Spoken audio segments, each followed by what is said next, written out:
Le voyage s'est bien passé? Impeccable. Très bien. On est venu en voisin. Ça fait 3-4 fois qu'on vient. À chaque fois, c'est l'événement que tout le monde attend. Donc on est prêt à passer une très bonne journée et en plus avec le soleil. Effectivement, le soleil était au rendez-vous pour le Compiègne Aéro Classique 2017 qui s'est déroulé le 17 et 18 juin sur l'aérodrome de Compiègne-Marny. Chaque aviateur invité est souvent arrivé sur le site directement en avion. Ah bien, à bord de l'avion, c'est plus facile. Et ma femme vient en voiture parce que c'est un monoplace. Donc c'est un avion d'acrobatie des années de 1935 de conception. Et ici c'est une réplique. Mais donc comme c'est un monoplace, ça ne sert qu'à faire de la voltige en fait. La 5e édition avait pour thème cette année la bataille de France 1940. Organisée par le Cercle des Machines Volantes, cette association a pour but la sauvegarde du patrimoine et du savoir-faire aéronautique français de l'entre-deux-guerres. On s'occupe de restaurer des avions d'avant 1940 et de les maintenir en état de vol. Donc voilà, c'est le rôle de notre association, le but.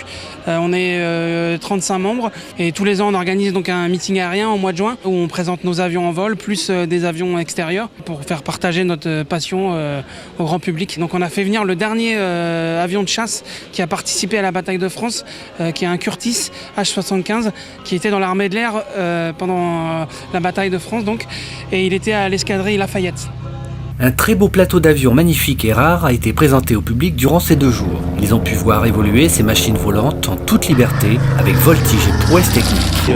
Comme je suis un fanat de l'aviation, des meetings, donc je viens pour prendre des photos, quoi. Des photos au roulage, au décollage, en voltige, c'est diversifié.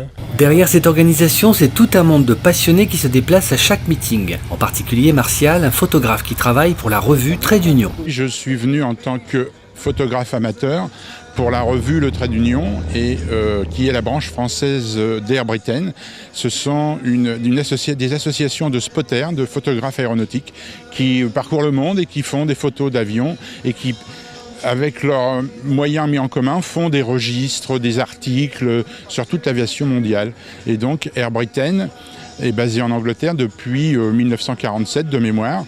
Et c'est issu, si vous voulez, de la Seconde Guerre mondiale. Les observateurs anglais qui observaient tout le long des côtes anglaises les avions allemands qui venaient sur l'Angleterre, spottaient, observaient et identifiaient les avions pour les signaler en tant qu'ennemis ou amis. Et donc, après la guerre, ce travail a continué par des amateurs anglais qui ont continué à faire ça. Et ça a déteint sur toute l'Europe. Et partout dans le monde, maintenant, il y a des spotters qui observent les avions, qui font des photos. Et voilà, il y a des revues qui existent un peu dans tous les pays à ce sujet-là.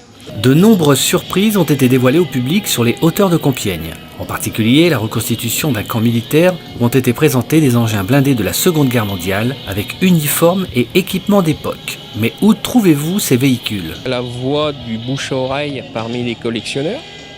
Il y en a qui vendent des véhicules. Après, il y a le ferrailleur. Bon, maintenant, des ferrailleurs, il y en a un peu moins. Des engins que personne ne veut restaurer, on prend le risque de le faire. Il y a des engins qui sont abandonnés dans les champs. Alors, le plus dur, c'est de retrouver le propriétaire. Des fois, c'est un peu long. Et puis après, il faut beaucoup de courage. Il faut acheter les pièces, il faut trouver des pièces déjà, parce qu'il y a des véhicules, on trouve quasiment plus de pièces. Il faut adapter. Mais on a au moins la satisfaction que ça roule.